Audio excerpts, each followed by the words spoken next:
Hello लोगोफोर फिन खनसेबाव साख्रिनि रादाब इउट्यूब चेनेलाव बयखौ बरायबाय। दिनै आं नोंथांमोननि थाखाय मोनसे गोदान भिडिअ लाना फैबावबाय। बे भिडिअनि गेजेरजों आं दिनै बिटिआर गभर्नमेन्टनि जेनाखि फरेस्ट डिपार्टमेन्टआव ग्रेड 1 आरो फरेस्ट गार्डआव साख्रि ओंखारदों। दा बे फरेस्टार आरो फरेस्ट गार्डनि जेनाखि एग्जाम जागोन बे एग्जामनि सिलेबासआ मा जागोन बेनि सायाव सावरायगोन। लोगोसे एप्लाइ खालामनायनि लास्ट डेटनि एक्सटेनसननि सायाव सावरायगोन। स' लोगोफोर बेनि थाखायनो भिडिअखौ जोबजासिम नायलांब्लानो जाबाय। नैबेहाय नोंथांमोना नायनानै लानो हागोन जेराव बेवहाय दङ जेनाखि forest department recruitment 2024 forester grade 1 आरो फरेस्ट गार्ड नि सिलेबास बाव होनाय दं लोगोफोर। General knowledge, general mathematics and English of higher secondary standard for forester 1 थारमाने इंग्लिशा जाहैगोन higher secondary standard for forester grade 1 नि थाखाय आरो फरेस्ट गार्ड नि थाखाय जागोन इंग्लिशा एसएलसी स्टैंडर्ड। जेराव बे सिलेबासखौ अलरेडी बीटीसी गभर्नमेन्टनि अफिशियली एडभार्टाइजमेन्टआव होनाय जाखादों।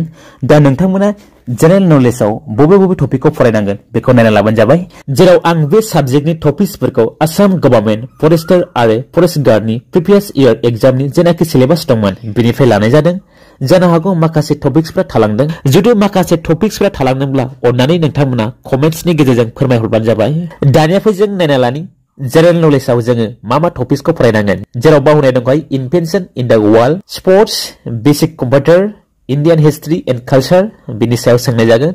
बिनि उनाव दङ फेमास डेज एंड डेट्स, बिनि उनाव दङ फेमास बुक्स एंड अथर्स, बिनि उनाव दङ इंडियन पार्लियामेंट, बेसिक्स जेनेरेल साइंसनि बादैबो सोंनाय जागोन। बिनि उनाव दङ Indian politics, geography, economic, environment, बिनि उनाव दङ आसाम हिस्ट्री एंड कल्चर, बिनि उनाव दङ जियोग्राफी ऑफ आसाम एंड लास्टआव दङ कारेन्ट अफेयार्स बिनि बादै सोंनाय जागोन जेनेरेल नलेज सब्जेक्टआव। दानिया फैबाय सेकेन्डआव जेनेरेल मैथमेटिक्स, जेराव बाव नोंथांमोना नुनो हादों एलसीएम आरो एचसीएफ, बिनि उनाव दङ linear equation, FRS, time and work, time and distance, discount, partnership, बिनि उनाव दङ mensuration and others related topics, बिनि उनाव दङ fundamental arithmetical operation, profit and loss, simple interest, percentage and ratio and proportion बेफोर टपिक्सखौ फरायब्लानो जाबाय नोंथांमोना। दानिया दङ सब्जेक्ट इंग्लिश, जेराव बावनाय दंखायो एडभार्टाइजमेन्टआवनो फरेस्टार ग्रेड 1 नि थाखाय जागोन बेयो हायर सेकेंडारी लेभेलनि आरो फरेस्ट गार्डनि थाखाय जागोन एसएसएलसी स्टैंडर्ड लेभेलनि। जेराव बाव नोंथांमोना नायना लानो हागोन। फार्स्टआव दङ synonyms, same meaning, antonyms, opposite words, बिनि उनाव दङ preposition, sentence completion, active and passive voice, spelling test, spotting errors, phrases completion, substitution, sentence arrangement, tense, items and phrases, sentence improvement, para completion, joining sentences, error correction, underline for थारमाने सेंटेन्सआव underline होनाय जागोन बेखौ नोंथांमोना correction खालामनांगोन। बिनि उनाव दङ error correction, phrases in bold थारमाने phrases होनाय जागोन नोंथांमोना बेखौ कारेक्शन खालामनांगोन। बिनि उनाव दङ fill in the blanks, articles थागोन, बिनि उनाव थागोन कंप्रेजेशन, बिनि उनाव थागोन vocabulary।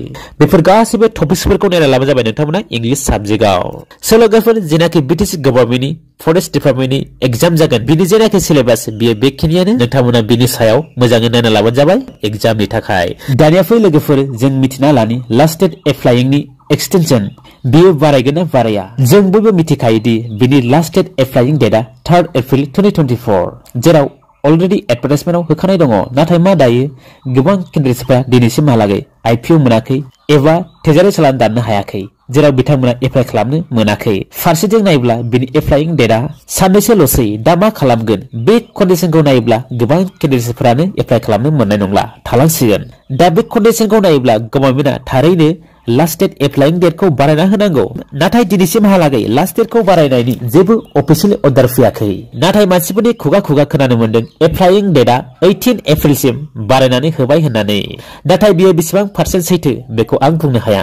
जुदि लास्ट डेट बारायनायनि अथेन्टिक अर्डार मोनोब्ला आं भिडिअ लाबोगोन लोगोफोर। नाथाय मा दासिमबो लास्ट डेट बारायनायनि जेबो अफिशियेल अर्डार फैयाखै। बेनिखायनो नोंथांमोना जेनाखि साननैसो सम दंबावो बेवहायनो हागौमानि एप्लाइ खालामनो नाजा। स' लोगोफोर आं आसा खालामबाय नोंथांमोना बे भिडिअखौ नायनानै मोजां मोनबाय जानो हागौ। स' लोगोफोर दिनैनि भिडिअआ बेखिनियानोसै। थेंक इउ फर वाचिं माय भिडिअ।